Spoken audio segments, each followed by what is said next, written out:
finally did it. The last Survivor Series review, 2014's.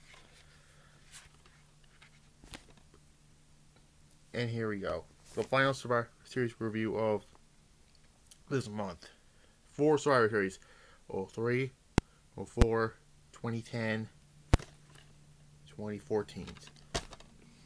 But anyways. November 23rd at the Scott Trade Center in St. Louis, Missouri.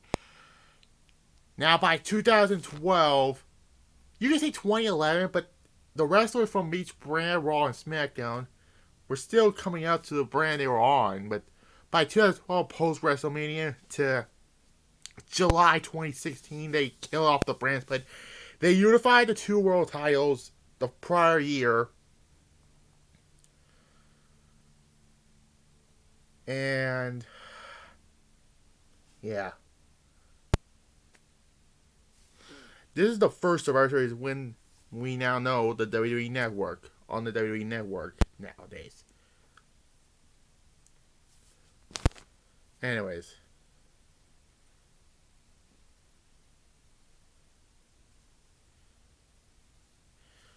Let's just talk about Survivor Series 2014, the last Survivor Series of my Survivor Series marathon.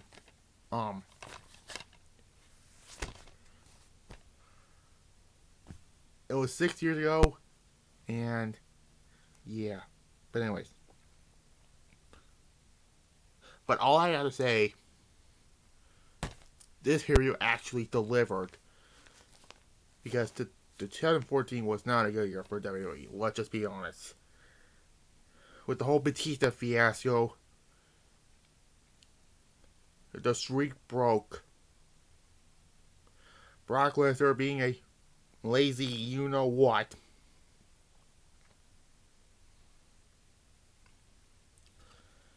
And yeah.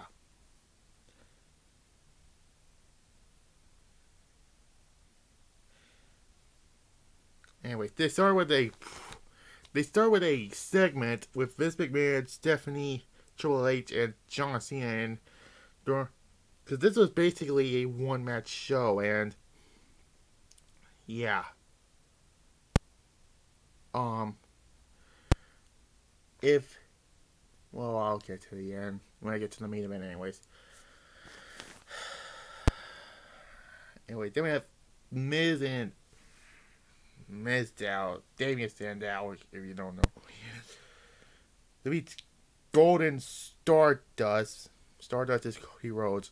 No wonder why he left WWE, because of this dumb character. Michael Cole said, "Look at this wacko."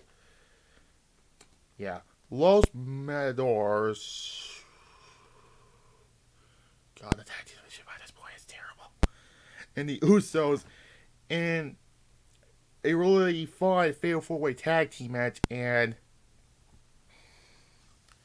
yeah. 6 out of 10. It was a good opening match for Survivor Series, but yeah.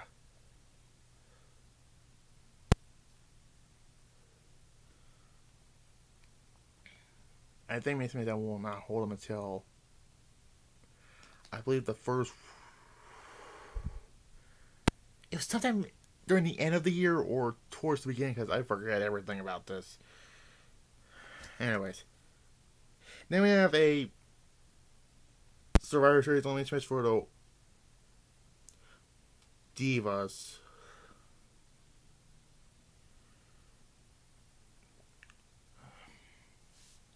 Yeah, anyways.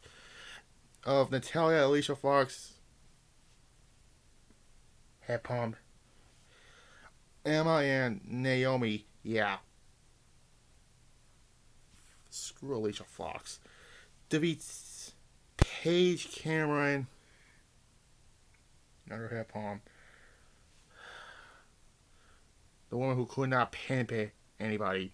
Layla and Summer Rae in a 4-on-4 stars match. The babyface team swept through the entire heel team, and alright match. I give it a 5. Anyways, Bray Wyatt defeats Dean Ambrose by disqualification. This leads to a TLC match at the tables, ladders, chairs, and stairs. Match. We saw that awful finish where Dean Ambrose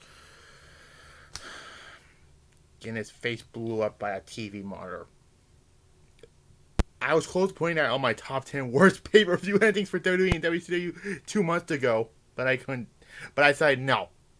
Though no, I was thinking about that or Rock ending CM Punk's 434-day title reign, but those I could do it. I had to do the no winner in the swamp thing, and oh my god. Anyways, this was actually 7 out of 10, but why couldn't Ambrose be in the Team Cena match? Because it'll make much better sense. And why did I still don't get to this day 6 years later? Why did Bray Wyatt cost Dean Ambrose the Hell in a Cell match at Hell in a Cell 2014, which is a garbage show? These next matches, I'm just gonna skip by. Adam Rose and the Bunny defeat Slater Gator of Heath Slater and Titus O'Neil. Superstars quality match. And this lasted 2 minutes and 26 seconds. Died. And what does the Bunny's reward get? Tombstone by Kane and JBL to react on that Raw the night after TLC said, Tombstone that rabbit! Why is this man not on Friday nights? Every time. Every week. Anyways, then the next match, Nikki Bella defeats AJ Lee to win the US title in 33 seconds. I'm not ranking this. And Nikki Bella will hold it until Falling Year Sign Champions when Charlotte beat her for it, and we all know. Anyways, main event is Team Cena, and if Team Authority loses, they'll be out of power, and the only way to bring them back is for Cena. Which, yeah. But it's John Cena, Dolph Ziggler, Eric fucking Rowan, Big Show, and fucking Ryback, the Goldberg ripoff. And I'm going to keep saying whenever time I review a Ryback match, I'm going to keep calling him the Goldberg ripoff. Defeats Team Authority of Seth Rollins, Kane, Luke Harper, Mark Henry, and Rusev of Team Authority, which is, if Team Cena loses, all 4 members, besides John Cena, is fired. And like I mentioned before.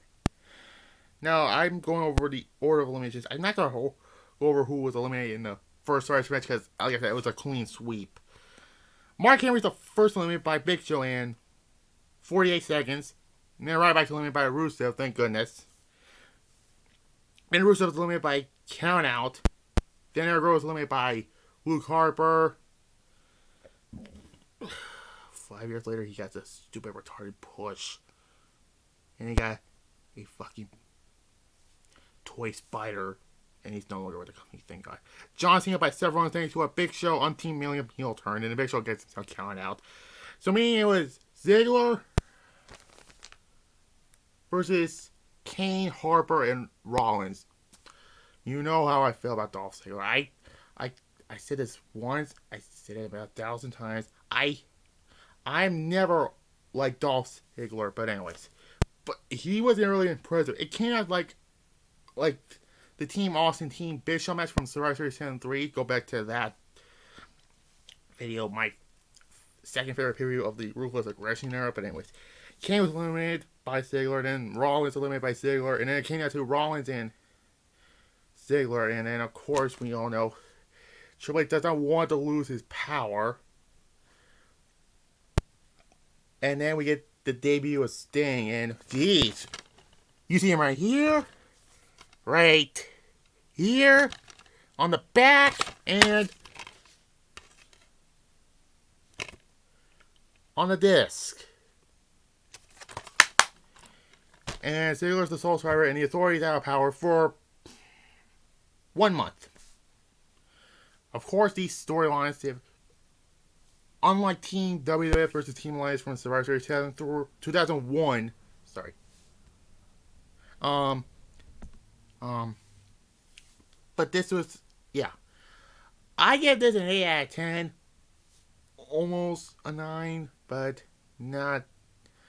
It's not as great as Team Austin, Team Bischoff from Survivor Series 2003 or Team WF versus Team Alliance from 2001. And there you have Ziggler as the sole survivor, and then I mentioned. And then 2 years later, the Authority angle was finally ended at WrestleMania 32, and we got back to brand split. So in a way, the Authority angle bring us back something we missed. But anyways, overall, Survivor Series, it delivered, and honestly, this was the best period of 2014. WrestleMania 30, highly overrated. But anyways, a 7.3 out of 10. 7.3 out of 10, yeah. I almost give it a 7.5, but those worthless matches shouldn't be on the card. But anyways, I come back from my 2009 interview with Slammiversary and The Bash. That sounds stupid. Why couldn't they just kept it the Great American Bash? But whatever. And I'll continue my 2009 interview throughout the rest of the month. So bye. And then I'll do my Survivor Series 2020 review. Like I've been doing since right after WrestleMania. I did Rumble. I didn't do Elimination Chamber. And I'm not doing no Saudi shows. Side note. But anyways, I'll get back to my 2009 year in review.